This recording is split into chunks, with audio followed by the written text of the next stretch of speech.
All right, so welcome everyone to the Stand Tall Techdocs, How to Prove Great Content is Worth the Cost webinar.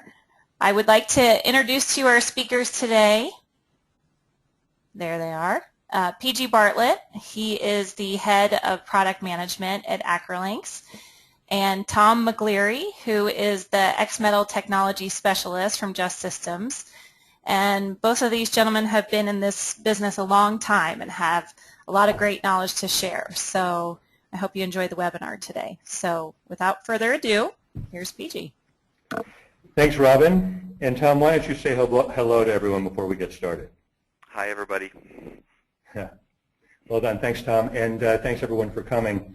As Robin said, both Tom and I have been in this business a very long time, between us nearly 40 years of experience, working with people in technical documentation. And in fact, before I was helping TechDoc people, I was a TechDoc people. So I've been doing this a long time. And you know, I know that we all love TechDocs who are on this call, but we work in companies in many cases where TechDocs is underappreciated, and in many cases there's very little attention paid to TechDocs, if any, at all. And so the objective of this webinar is to help you elevate the awareness of TechDocs within the organization and help your executives understand just exactly why they should pay attention to TechDocs and how TechDocs can contribute strategically to the organization's success. So, and that's you know, Tom and I have an ulterior motive, which is if we can help you elevate the awareness of TechDocs and help you stand out in the organization, you may be able to buy, get the budget to buy technology, and you may be interested in buying technology that we have. And so you're going to see that technology later. But what we're going to start with is a presentation on the best practices that we've put together based on working with hundreds and hundreds of companies improving their technical documentation systems. We've seen a lot of companies succeed in building a business case around making additional investment in TechDocs. We've also seen companies fail. And so we think we have some great best practices to share. And then we're going to help you create your business case and give you some tips on how to present your business case to your executives. And then finally we'll end up talking about technology and tools and our stuff in particular. Next. So let's begin with the 5 best practices. Now this is just an overview slide. We're going to go into each of these in detail in just a moment. But I want to dwell on this, the whole picture here just for a second. The first one we've listed is because it's the most important. It's about aligning and supporting the company objectives. If you can't show your executives how you're helping to support the company's strategy, it's going to be very difficult to make a case and a case for additional investment. So we'll talk about that perhaps more than you'd even like. The next 2 have to do with focus on customers, driving customer experience, and helping to support the customer experience. There are many different touch points that customers have, but TechDocs TechDocs represents some of those most critical touch points. And of course, you do need to understand your customers and understand what your audience wants. I think all of us in TechDocs know that we have to think about not just where TechDocs is, but also where it's going. And then finally, the way to build a business case is at least in part about improving efficiency, but that's last for a reason, and we'll talk more about that later. So let's start with the first one. And if you remember nothing else in this webinar, I think you should remember this. Come back to this slide. Best practice number 1 is focusing on how your department, technical documentation, supports company strategies and goals. And so it starts with certainly knowing what your company goals are and being able to demonstrate that you understand your company goals. And I hope that in the Q&A, if you'd like to talk more about this, an interesting question would be, so give me some examples of company goals that we could align ourselves to. One, I'll give you an example right now, is say regional expansion. If your company wants to expand globally around the world, and that's certainly a common one, how can you fit into that? And if we want to talk about some of our ideas around how you could demonstrate that you support that strategy, we can certainly talk about that in the Q&A. The third item, bringing a solution orientation. Again, I'm going to talk about this more in a later slide, so I think I'll leave it at that for now. And then finally, metrics are critical, but relevant metrics are even more critical in fact, it's boring to show metrics that aren't relevant to an executive, and we'll talk about what those metrics should and should not be. So next, our first polling question. And I'm really curious about your answers here, so let me get this started. And the question is, how well do you know your organization's primary goals? Would you say that you know your organization's strategy and goals very well, moderately well, somewhat, not at all, or are you not even sure how to answer the question? And more than half of you say you think you know or now it's less than half of you say you think you know the company goals moderately well, and a third almost say very well. So that's an interesting number. I didn't think it would be that many that would say very well. And there's a few of you saying not sure, so I'm going to give it just a few more moments before showing you the results here. Looks like no one else is voting, so here we are, share the results. And you can see about a third generously say moderately well, almost half, or very well, I mean, almost half moderately well, and about 1/5 somewhat, and 7% not sure how to answer the question. Interesting, interesting. So let me go ahead and go back to the slides. So part of this best practice of being able to demonstrate your value, how you contribute to the organization, is being able to express your value. Now, I went to a presentation at a conference last year. The conference is called Best Practices. And there were a couple of guys there from Juniper Networks, Paul Parada and Ben Jackson. And they're the ones who really opened my eyes to this idea of expressing a value proposition based on how you're contributing to company goals, rather than just, we're going to become more efficient. If we automate this process, it'll help us become more efficient. Because, as they pointed out, when executives hear we're going to become more efficient, what they translate that to is, oh, we can cut your budget. And I think this is a valuable insight. Don't position yourself that way. Efficiency is certainly part of your value proposition, but your key value proposition is supporting that business strategy. And so the quotation there, here's how we support the business today and how we'd like to support it in the future. Clearly that's a placeholder for fitting into your company's business strategy and showing how you support that business strategy. And then I would emphasize that your message should be about how you can help provide a solution, not going to the executives and saying we have too much to do, we don't have good enough tools, you guys have expectations that exceed our abilities, the market's getting away from us, we're falling behind. Problem, problem, problem, problem. That's not going to work in talking to an executive. It really needs to be a much more solution-oriented conversation. Next. Okay, good morning, good evening again, everybody. So best practice number 2 is about driving customer experience. And this is something that a lot of companies talk about, and more people are starting to actually organize around it. BG recently spoke with a Techdocs manager whose department had been moved from engineering to marketing because the company wanted their customers to have consistent communications from first contact all the way until they became an enthusiastic advocate for the product. So there are a number of things that are transforming that kind of relationship. Social interactions have started to transform how customers expect to interact with you. They want you to talk with them, not at them.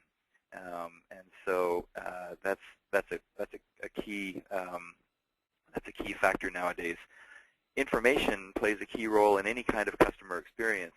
So even if your customer doesn't have a quote-unquote customer experience program, it's important to deliver a great information experience as part of your vision, part of your agenda. And to support that, one of the things you should do is communicate with other parts of your company, such as sales, marketing, product development, support, to find colleagues who are going to be supporting your vision as well as working with you to implement your vision of Techdocs. So there are some design considerations that you can keep in mind when you're developing your vision for your organization or for your information. First is findability, and information is the first place that most customers are going to look when they're looking for information about your company or about your products is Google, and so you need to make sure your information is findable. That's critical.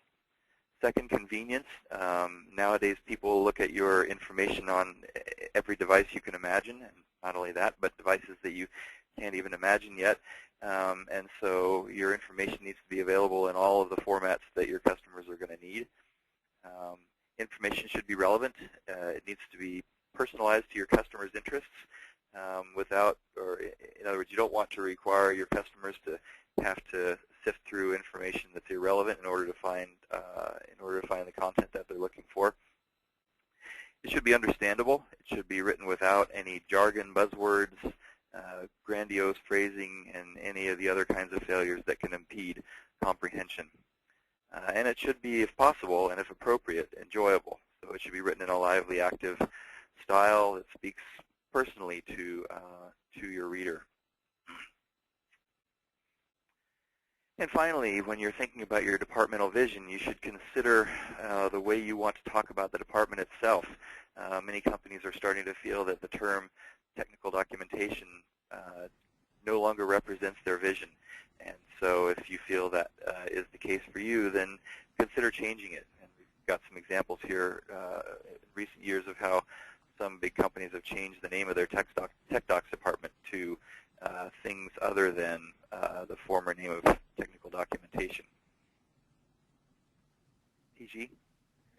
You know, so just to reinforce that last point, Tom, I think that's really good advice to rebrand yourself, especially because Techdocs or TechPubs has such a it's a stale brand, I think, at this point.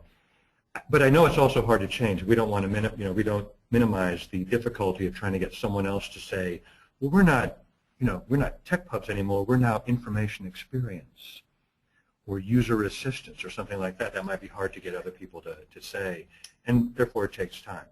Okay, moving on to best practice number 3. I should have put this as a polling question. Do you think that your company sees you as the expert in understanding customer expectations of documentation and customer experiences with documentation? Do they see you as the expert in that area? Are they even aware that you have expertise in that area? And I think you need to demonstrate that. In fact, there's nothing more important in making your case and in becoming a credible advisor and to your executives than to provide dispassionate knowledge, relevant metrics, driven by things like industry information, your own interviews with customers, surveys, that sort of thing, so that your executives can see tangible proof that you really understand your audience and understand your audience way better than they do. And we're going to, in a few minutes, you're going to see some survey information that we've gathered from various companies. And this is helpful for establishing some benchmarks and as a starting point for how you might go about gathering metrics. But here's some good examples of what you should and shouldn't do. Executives do not care how many words you write or how many pages you publish. They might care a little bit about if you said, well, we have to support 38 products and there's 114 product releases every year. Okay, but that still sounds like me. What they really want to hear about is, what do you know about what your customers are saying? How satisfied are your customers with the documentation? How do they compare your documentation to your competitors? How much time do customers engage with your documentation to the extent you can measure it? Certainly you can on your website with metrics like page views and time on site. And then, of course, the ultimate is what can you do with metrics to show how you could serve the company's goals even better? Next. So both best practices 2 and 3 are really about engaging with and understanding your audience. But now we're going to look at something that you can do on your own side as a best practice, and that's building for the future. So there are 2 major focus areas that can help you to design your information experience, to basically future-proof your information experience. The first of these is to make your information media independent. As I mentioned under on the previous slide, nowadays people are consuming information in more and more different types of devices, and so you need to be prepared to give them the information in whatever form they need, and furthermore, to prepare for media formats that don't even exist yet. And so it's an expensive job to transform information to different media types, but as you probably know if you're looking into this, or if you're involved in this field already, this is one of the key values of adopting XML is making it more cost-effective to convert information from to produce information to multiple devices at a lower cost. Second major area is to make your information component-based, and that means, well, the reason for this is if you want to strip out irrelevant information and deliver only what the customer needs, then at some point along the way, you're going to have to break up that information into little pieces. And again, one of the benefits of XML is the ability to be able to do that. And in particular, DITA, many of you are probably familiar with DITA. One of the benefits of DITA is that the fact that it's designed for topic orientation means that it inherently embodies a best practice for creating component-based information. Best practice number 5 is about improving efficiency, and so this is where some of the tool chain comes into the picture. We've listed a few low-value tasks that can be improved by automating the processes that are involved in creating your documentation. For example, using XML allows you to take the same information and automatically publish it in multiple formats. So that reduces the cost of formatting the information for different devices.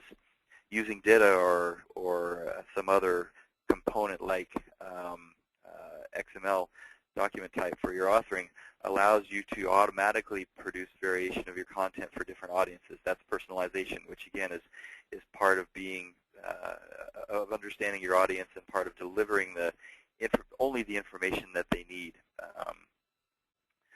So products like XMetal can help you relieve or eliminate tedious authoring tasks, and products like Acrolinks can help you automate many aspects of editing in the reviewing sense, not editing in the XML editing sense, and that leaves your reviewers able to focus on content accuracy and lets them not have to worry about problems like typos, styles, and terminology, which a tool like Acrolinks can discover and fix for you automatically.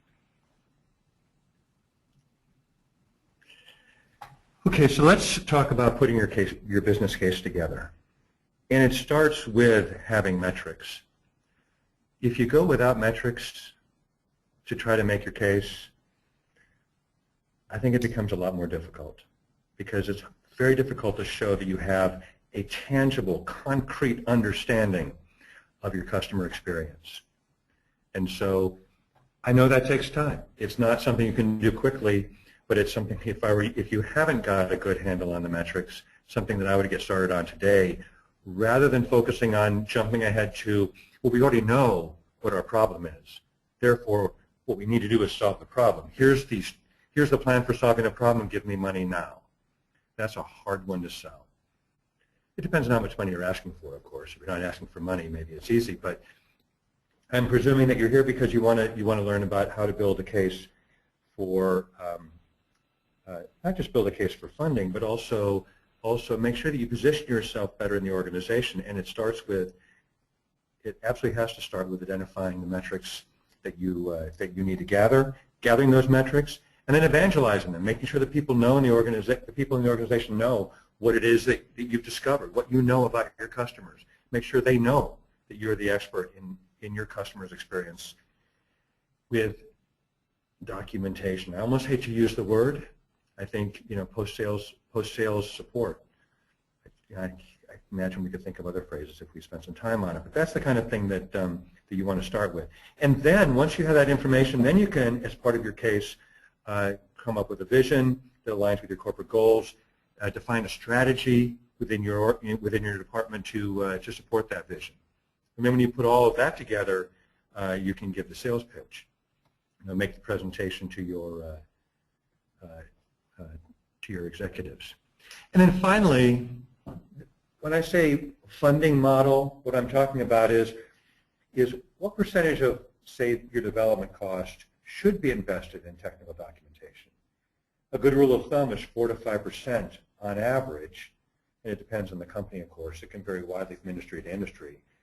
And this one is a hard one for us, at least, to tell you what the right number is, because it varies so much. But come up with a funding model that's relative to something else the company, that's a big number, like development that the company does invest in, as a way of providing a benchmark. Let's say you say, look, a company of our size in our industry should be spending about 4% on documentation. And perhaps the greater confidence you show, the more chance there is they'll just believe you. And here we are at 3.2%. So because we're at this level, I'm not whining about it, but I'm telling you, because we're at this level, here are the things we can do and here are the things we can't do. And the things we can't do are things that we'd like to do in support of the company goals, but we don't have the funding model to do that. And that way, as company, say, investment in development goes up, then it's easier for you to remind them that they accepted the funding model, and therefore technical documentation investment should go up as well. Next. One of my favorite slides, but not the most important one. I have been working with technical documentation departments for a very long time, as has Tom. And I can tell you that I've never seen anybody make the case for an investment in technology solely based on saving money. Now that can be counterintuitive sometimes to people who sell technology for a living, because they imagine that, well, if I can show you how I can save you money, surely you'd buy my stuff, wouldn't you? Never, never. There always has to be a strategic fit. So I know I've beaten that to death already with aligning and reinforcing your organization's strategy. That is the critical part of building a business case. But the other part certainly is coming up with an ROI, with a justification for why this investment will pay for itself, how that's going to happen. Next. Okay, so we're going to switch gears a little bit here and look at some of the numbers that PG mentioned earlier that show some of the impact that the Techdocs can have on some aspects of your organization. And the three areas that some of these statistics are going to fall into are the impact on your revenue, which is an obvious thing. We know what that is, and we love it.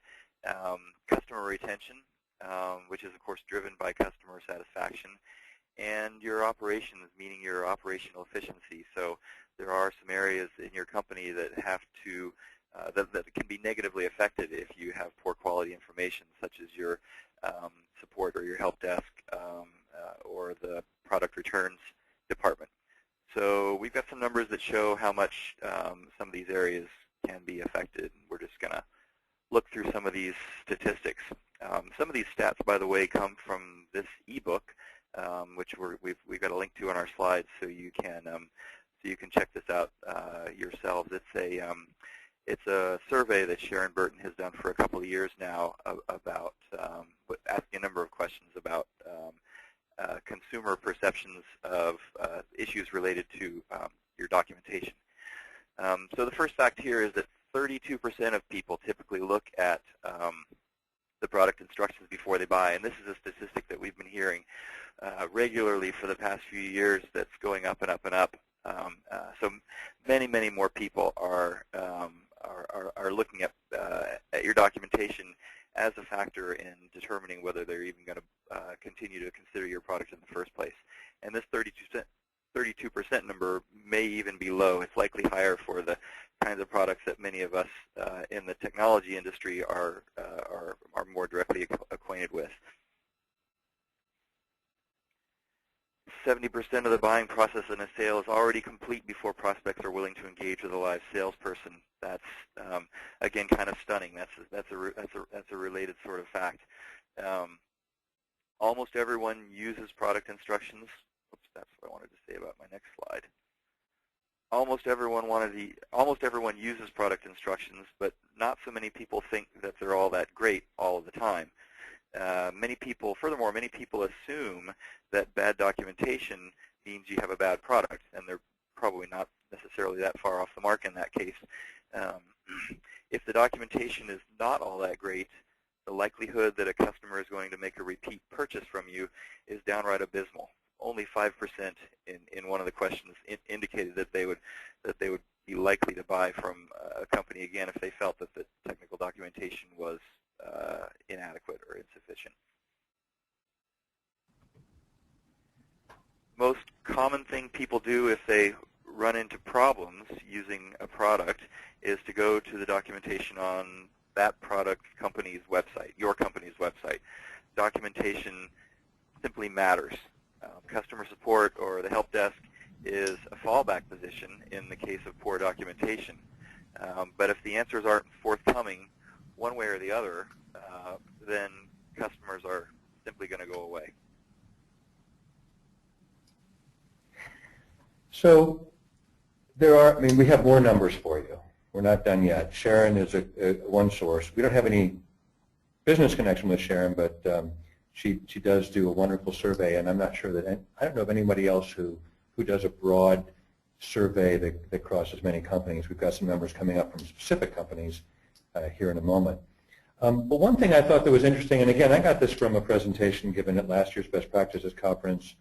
There's the guys from Juniper Networks that I mentioned earlier.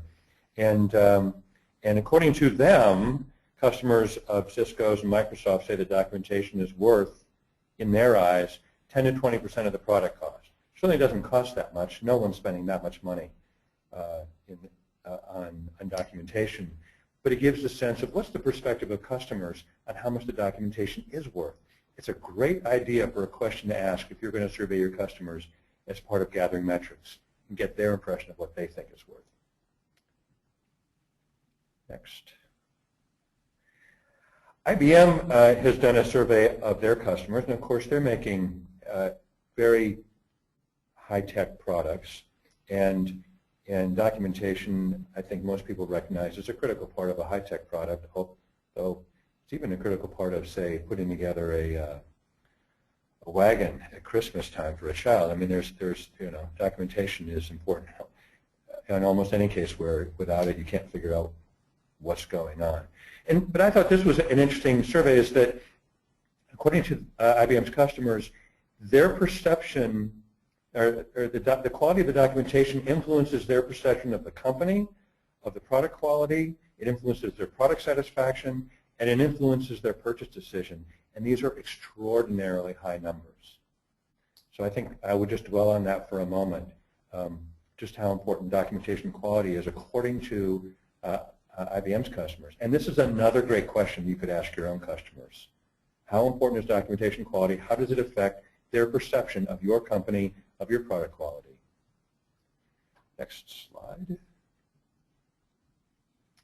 SGL has published a survey where they, well, I guess it was like Sharon in the sense that they interviewed not just their own customers, but surveyed a number of information consumers. And you can see they came up with numbers similar to IBM. The relationship between high-quality documentation and, in this case, customer service, the ability to serve themselves, and the impression it makes on the product and the company, and how likely, as a result, they are to recommend a product and company to others, as well as how likely they are to purchase more products from that same company. Next. Okay, let's talk about what works then in building a business case. Certainly the most important thing is connecting to your audience. It's always about connecting to your audience, right? And in this case, your audience, your executives need to understand, if you don't mind me saying it again, understand your company's goals, that you omit all the jargon that you might tend to use, or omit the irrelevant details. As technical documentation people, I think we all love to talk. We're all word generation machines. And it's hard not to, once you get going, it's hard to stop us. Sometimes it can be hard to get us going, but when you're talking to an executive, less is indeed more. What I've learned in my own experience is that say what you want to say, the essence of your message on the first slide, because you may not get past that first slide. And make sure that the supporting points for your message come not necessarily in logical order, but in the order of greatest importance. So if you don't get all the way through, you've made your key points right up front. showing that you are innovative and forward-thinking is part of what works. It's not just being innovative, but they need to understand that you are looking ahead and you know what the market is like. You can even provide some surprising statistics. Everyone loves to be surprised in some ways, and I think some of the material that we've shown you already is a bit surprising. Certainly showing that you're mature, that you are business savvy and not just Techdocs savvy is vital. In fact, I'll get to that in a moment. But again, coming with solutions, not here's my problem, but here's how I think we can do better together. The next statement, own your issues. I heard that at this year's Best Practices Conference. One of the presenters saying, you can't go into a meeting with an executive acting as if it's their problem. The problems that influence your department are problems that you have to own yourself. And they have to see you as someone who is responsible about those problems, is not trying to pass them off as out of your control. Now, you have to demonstrate maturity in having shown good budget control if that's an area that you have an influence over. Of course, you can't be viewed as someone who can't stick to a budget. We've talked about metrics to death already. The final point I'd like to make about relationship building is what you wear matters. As Techdocs people, we tend to dress down, very far down, but you really need to match your executives when you're going to be engaging with your executives. So if they tend to wear a jacket for the meetings. Even though that feels a little forced to some of us, they will look at you differently if you seem to be more like them and perhaps less like you are on a day-to-day basis. I do that myself. Okay, next. Okay, so we're going to, at this point, start shifting along the way towards doing our demo, and so this means I'm going to be giving you a little glance at XMetal Author and Acrolinks, the two tools that are created by PGs and my company. So what we're going to be looking at today is a few of the tools that are one part of the technology process that supports the automation, the kinds of automation that we that tools can solve in addressing some of your documentation issues. This is not even close to a comprehensive list. There are significant technologies that we're not talking about today. Content management is a big one, and automated publishing is another huge one. But these are the topic areas that XMetal and Acrolinks touch on, and so they're important areas of where there are key value that can be gained from applying tools and XML structured authoring to the process. So our joint solution between Acrolinks and XMetal Author Enterprise is the XML editor. This is a structured authoring environment, and the demo that I'm going to do today is going to highlight what I consider to be the three key strengths of XMetal, and that's the user experience, the usability. Number two, the extensibility or flexibility of the product, customizability. And number three, the fact that we have strong partner relationships and open partner relationships with a very wide variety of technology partners. And the second tool we're going to look at is Acrolinks, which is about which is language software. This is about helping you improve various aspects of your information, including findability, relatability, by which I mean tone of voice, translatability, and linguistic correctness. Acrolinks can also help with compliance issues, such as if you have a requirement to conform to simplified technical English or just some form of plain language. So now let's get on to the demo. And this is where we get to see if all of our technical things are going to work today. So here we see XMetal Author Enterprise. And what I've got here, XMetal Author is a Windows desktop application. This is showing you the way that we expect people to normally work in the editor, which is that the content that is being edited here is showing in what we call normal view. It's a WYSIWYG-like view so that XMetal overall looks essentially the same as a word processor. You've got a document here in the middle of the screen. You've got toolbars and menus that have all the commands and operations that you might need to do while you're writing. But basically, this is a writing tool. But it's much more than a word processor because it's working natively in XML format. As you can see, if I switch to tags on view, so you can see the XML tags. So the actual content itself here is being edited natively in XML. This XML happens to be DITA, which is sort of a specialty for XMetal and for a lot of products nowadays. Although XMetal also is a general purpose XML editor, meaning that it's able to work with documents conforming to any XML, DTD, or schema. You're not by any means restricted to DITA. So we have XMetal customers who are using many other document types, including standards such as DocBook and S1000D, as well as homegrown or so-called proprietary schemas. So the first aspect of XMetal that I wanted to show you a little bit about is the basic user experience, the fundamental usability of the product. And this is something that we focused on for forever, for the lifetime of the product, which XMetal has been around since, I think, 1999 was when the first version came out. So always, first and foremost, we've considered user experience to be the most important thing that we focus on in R&D. So this is about making the editor disappear, basically. So the best user experience is one that you don't even know exists, and that's what we try to get at. So the writing experience is as natural as possible. So this is a topic that contains some troubleshooting tips for a router device. So I'm going to just add some new content here. Make it's plugged in. So there's some new content. You can see that all I did was I simply typed, and I put my cursor at the end of a paragraph, hit enter.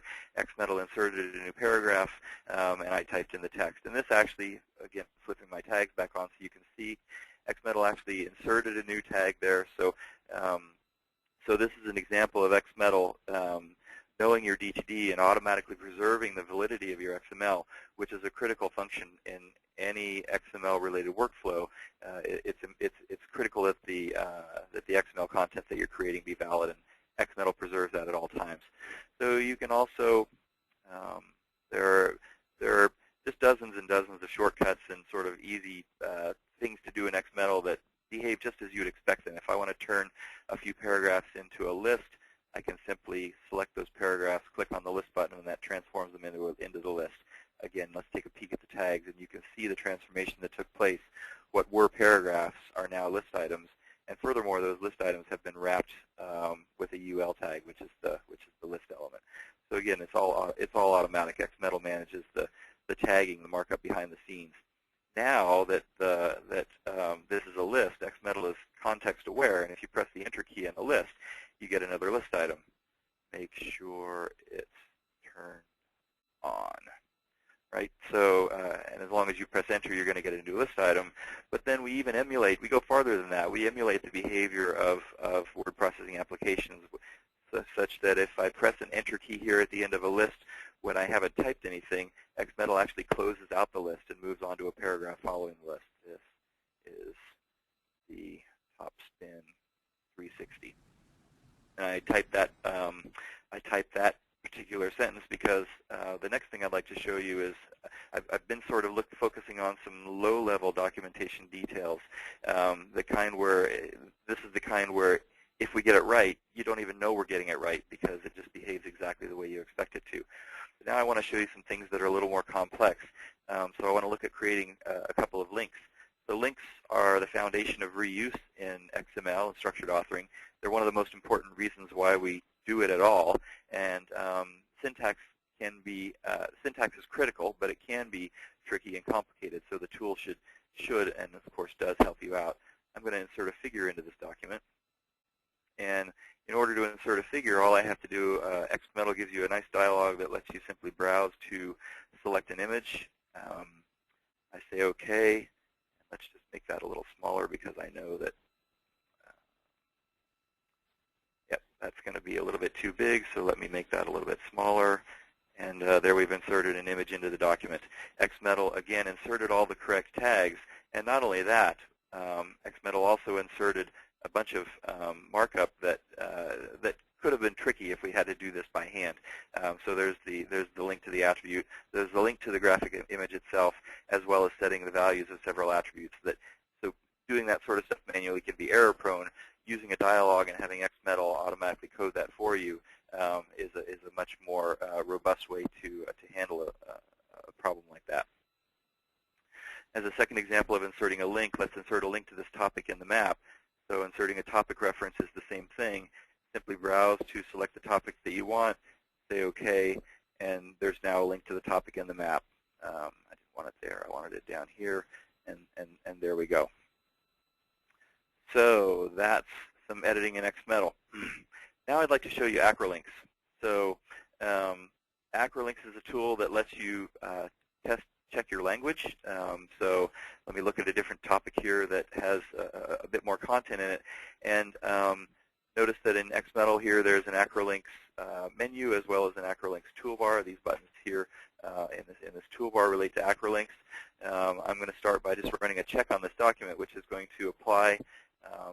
Acrolinks is a client-server application. The client is embedded here in XMetal, and the server is running on my local machine. When I do a check here, this is running through the rule sets that are currently associated with my user in my system to see what's good, what's bad about my document. So as you can see, there are some issues found, one spelling mistake, some grammar issues, some style issues, some terminology. These are all the findings here are all based on rule sets that are stored on the server, which are of course customizable. The total score that you see at the top here is actually like a golf score. The lower the score, the better the value. So this is a pretty high score. Let's look at some of the things we can do about this. So having run the check, acrolinks highlights the different trouble spots that have been found in the document, and by clicking on these, we can discover what each individual error is about. So in this case, we've got a sentence here that uses the future tense, which is considered to be poor style. So we can simply change that here by selecting that, get automatic replacement. Next up, so here we have a term that's been deprecated, so it's recommended that the term Phillips head screwdriver no longer be used, and an alternative for this is crosshead screwdriver. So again, I'll take that suggestion. This is a simple spelling error. And by the way, each one of these errors can also be, you can get more information about the error by selecting the error that you, as you click on it, and this brings up acrolinks help telling you about what that, giving you a little more information about what that error is all about. So I will accept that spelling, of course, and there are some options here. I'll take that one, and so on and so on. So here's acrolinks catching a misspelled terminology. So this is one of our product brand names, and we've got it misspelled here in the preferred spelling is with a capital B. Subject verb agreement. So actually, a better example of that is here. So in this case, we have environment provide. This should be environment provides or environments provide. So again, you see the possible options here are given, and you can select the one that's right. There is, of course, the option if the thing that's being flagged happens to be correct, you can always ignore any particular flag that comes up. So having checked everything then and made your changes, then of course you can save your content, and once you do, then hopefully let's just see how we've done as far as our score based on the things that we fixed so far. We've done a little bit better, but there are still some things we could fix, but of course we knew that already. But I think that's enough to give you the idea of what acrolinks is all about. So I'd like to now mention that I told you before that I was going to talk about the 3 strengths of XMetal, which were usability, extensibility, and partnering. And I'd like to point out that this demo of acrolinks that I've been showing you actually illustrates the second and third key points about XMetal. In terms of extensibility, XMetal is a customizable platform which allows you to customize not only the editor itself, but also provides APIs that allow our partners to build applications that can be embedded right into XMetal. Acrolinks has given you a very seamless experience of language checking right within the editor application. So even though Acrolinks is a separate product, as far as the author is concerned, it's just part of the authoring tool, and that's because XMetal has this great extensibility. And Acrolinks' partnership with us as technology partners is just one example. We have partnerships with a wide variety of technology partners that can be used to that can enhance the XMetal authoring experience by providing touch points to the different forms of technology that we relate to, such as content management and publishing systems that we mentioned before. Okay, so I think that's all I had to say about the demo, and so PG, it's back to you. Well, you said a lot. I have to say that seeing you demonstrate Acrolinks was interesting. Nice job, by the way. I haven't seen you demonstrate it before, so you did a good job. So now we ask the question that we dread and yet we anticipate. How satisfied are you with the information you received today? Very, somewhat, neutral, dissatisfied, or you're not sure, you don't want to answer, you don't want to hurt our feelings, you came in late, didn't hear everything. So, yeah. I don't often get a dissatisfied, but every now and then. Not today. So, nice numbers. Very or somewhat is the majority, represents the majority here. And while I'm waiting, by the way, I guess we're at the end. I'll go ahead and close and share the results. So there you can see the numbers. I guess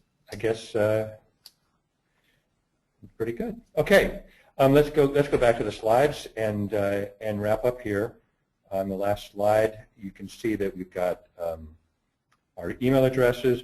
Both Tom and I would be delighted to talk with you outside of this webinar. If we don't get to all of your questions before the end, we'll be glad to answer questions.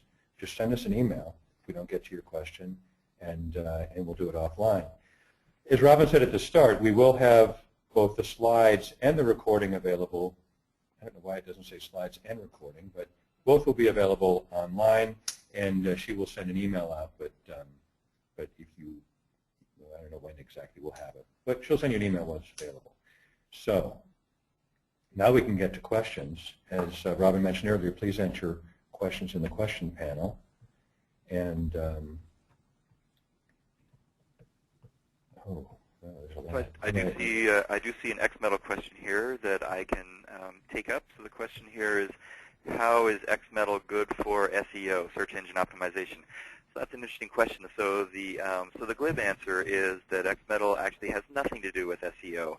At least it has nothing directly to do with SEO. But the reality, though, is that there's an indirect relationship, which is that XMetal is your choice of tool for authoring XML structured content, and XML structured content is fabulous for SEO. So with DITA, for example, there's a prologue metadata section which allows you not only to enter a bunch of predefined metadata that's defined in the DITA schemas already, but there are also metadata attribute values that you can add that you can define yourselves, and so that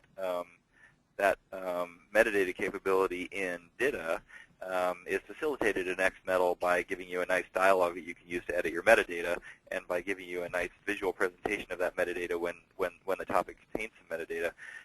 But that's an indirect relationship. That's just the tool providing you that front-end interface to managing the metadata, and that's the only touch point that we have to that. There's a lot of interesting questions here. I hardly know where to begin. Why don't you answer quickly a couple of other ones, like the possible outputs from XMetal and also a demo exclusively of XMetal features? I would love to answer those, but I can't see the questions. I can't get this question box to expand. Oh, well then I will. Oh, you actually have to undock it in order to expand it. Oh, there it is. Okay, yeah, I got it. Okay. How is X? So what are the possible outputs from XMetal? Possible out from XMetal. If you're working with DITA, XMetal bundles the Data Open Toolkit, and so you can actually publish to any of the output types that are supported by the Data OT, essentially out of the box. Of course, with the customizability of XMetal, no matter what XML document type you're working with, you can integrate with any kind of publishing system that you want. So there's no limit to the kind of output that you can create, potentially with a little bit of customization. The other question was, are you planning a demo exclusively on XMetal? We probably have those scheduled. We do that all the time. If you're interested in that sort of thing, you can of course drop me an email. I don't know what our webinar schedule is at the moment, but the link right here on the website should give you links to upcoming webinars that we have. I don't know if we have one right now scheduled that's exclusively for XMetal, but if you're interested, we can maybe plan one. Good. So here's an interesting and a difficult question to answer, which is where did the 4 to 5% cost of documentation figure come from? And as I mentioned earlier, Tom and I have been doing this a long time and have talked to a lot of companies, and it's based on our collective experience. But boy, I mean, I know that that's not the kind of concrete answer that you'd love to be able to give your executives. At the Best Practices conference a couple of weeks ago, or was it only last week? It was. The guy from Juniper said that he had done some research and found it was in that range as well. But that's you know, I wish I could be more concrete about that. You ask if there's what other tools does Acrolinx work with. A lot of them. We won't talk about those now, but you could, if you go to acrolinx.com and hover over products, you'll see authoring tools. PG doesn't want to say it in deference. PG doesn't want to say it in deference to me, but I'm willing to admit that Acrolinx has just as many partners as we do, and they work with all the major authoring. They work with all the major authoring tools. Fair point. Fair point. We've got 5 minutes for us, so we'll get left. So we'll get to a number of additional questions. Can I pick one here?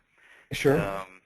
There's a question, can you determine with XMetal where you have referenced content throughout your guides? The answer is yes. XMetal has an extensive search capability that lets you do cross-file searching across whole directories or across data maps. And although we don't have a canned search built in for searching for topic refs, for example, it's really easy. There's a sort of element and attribute-based search that you could do. So if you just search for like the href attribute across an entire data map, that would show you. That would be a quick and dirty way to find the links. You could actually refine that by doing more sophisticated XPath searching in XMetal as well. And I'm going to answer the next XMetal question, which is how is XMetal good for SEO? And the answer is, unless there's some magic in there, it's not any better than it doesn't have any SEO-specific capabilities. Tom did not demonstrate the SEO capabilities of Acrolinx, but what Acrolinx can do is if you know what keywords you want to optimize the document for, Acrolinx can give you feedback to let you know how well you've done in optimizing, in putting keywords in the prominent locations in the document. But that's many people would say that's a very simple step. What we've seen is that, first off, simply making authors aware that findability is important and that they need to put keywords in the prominent locations does wonders for findability versus doing nothing, or versus trying to get some outside company to do it. You can't do it for Techdocs, right? Because it's such a huge volume of information. You really need to do it at the time of authoring. And making authors aware of it is a key first step. But second thing is certainly getting the keywords in prominent positions is helpful. There's a lot more to SEO. You'll hear from people, you'll hear other people say, yeah, but what about rich snippets? What about semantic markup? What about external linking? What about backlinks? That sort of thing. My answer to all of those is yes. If you want to compete for the top position, when someone's looking up football jerseys, that's a very competitive, sought-after page, and you have to do a lot of SEO. But if what you're trying to do is make sure that a document that describes a Linksys WRT router how to install that. If you want to make sure people can find that when they look for how to install Linksys WRT router, that's the kind of findability that we're tuned to help you with, and that our customers have found quite useful. The next question here is I saw it earlier. Converting from, oh yes, our tech documents are mostly in PDF form. How do we convert them to XML and parse the information within them? That's a tough one. The short answer is there's no automated way to do it. There are tools that can help you if there's some structure to your documents.